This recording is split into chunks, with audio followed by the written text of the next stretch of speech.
Hi, third grade friends. Happy Thursday. Here is our next chapter of our book, and it is called Sammy. It was a horrible, stinky, rainy day, like today.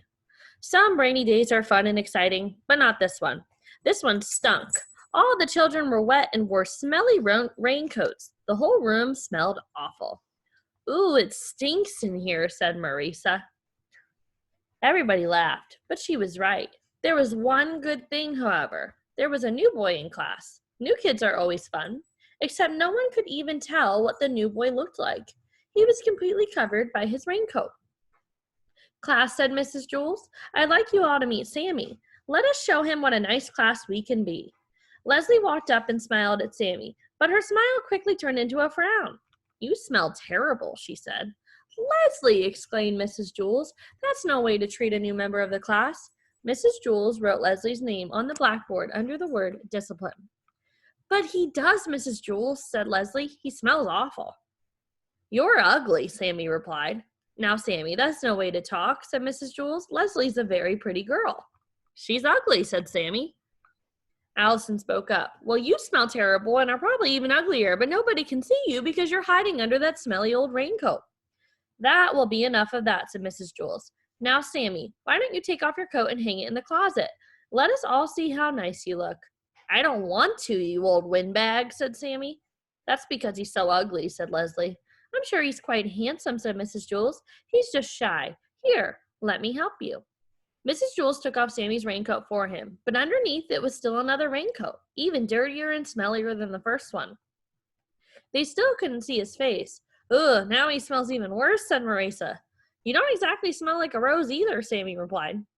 Mrs. Jules took off his second raincoat, but there was still another one under that. And the smell became so bad that Mrs. Jules had to run and stick her head out the window to get some fresh air. You're all a bunch of pigs, Sammy screeched. Dirty, rotten pigs. The smell was overpowering. Sammy just stood there, hidden under his raincoats. Mrs. Jules wrote Sammy's name under the word discipline. Send him home on the kindergarten bus, said Joy. Not with me, said Todd. Mrs. Jules held her nose, walked up to Sammy, and removed his raincoat. She threw it out the window, but he still had on another one. Sammy hissed, Hey, old windbag, watch where you throw my clothes. Mrs. Jules put a check next to Sammy's name on the blackboard. Then she took off another raincoat and threw it out the window. The smell got worse, for he had on still another one.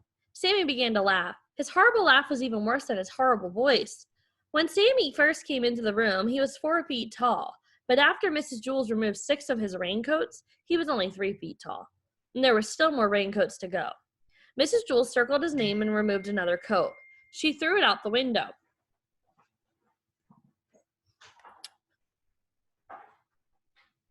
Then she put a triangle around the circle and threw another one of his coats outside. She kept doing this until Sammy was only 1.5 feet high. With every raincoat taken off, Sammy's laugh got louder and the smell got worse. Some of the children held their ears. Others could hold only one ear because they were holding their nose with the other hand. It was hard to say which one was worse, the laugh or the smell. Sammy stopped laughing and said, Hey, old windbag, if you take off one more of my clothes and throw it out the window, I'll bite your head off. They smell bad. They smell too bad for me to allow them in the classroom, said Mrs. Jules. You can pick them up when you leave. They smell better than you do, pighead, Sammy shouted. Mrs. Jules didn't stop. She took off another one of his coats, then another and another. Sammy was only 4 inches tall, 3 inches tall, 2 inches tall. At last, she removed the final coat. All that was there was a dead rat. Well, I don't allow dead pets in my classroom, said Mrs. Jules. She picked it up by the tail, put it in a plastic bag, and threw it away. Mrs. Jules didn't allow dead rats in her class. Todd once brought in a dead rat for show and tell, and Mrs. Jules made him throw that one away too. I'm glad Sammy isn't allowed in our classroom, said Rondi. I didn't like him very much. Yes, said Mrs. Jules. We caught another one. Dead rats were always trying to sneak into Mrs. Jules' class. That was the 3rd one she caught since September. All right, friends, I hope you have a good rest of your day and you are doing something productive on this rainy Thursday. I will see you tomorrow.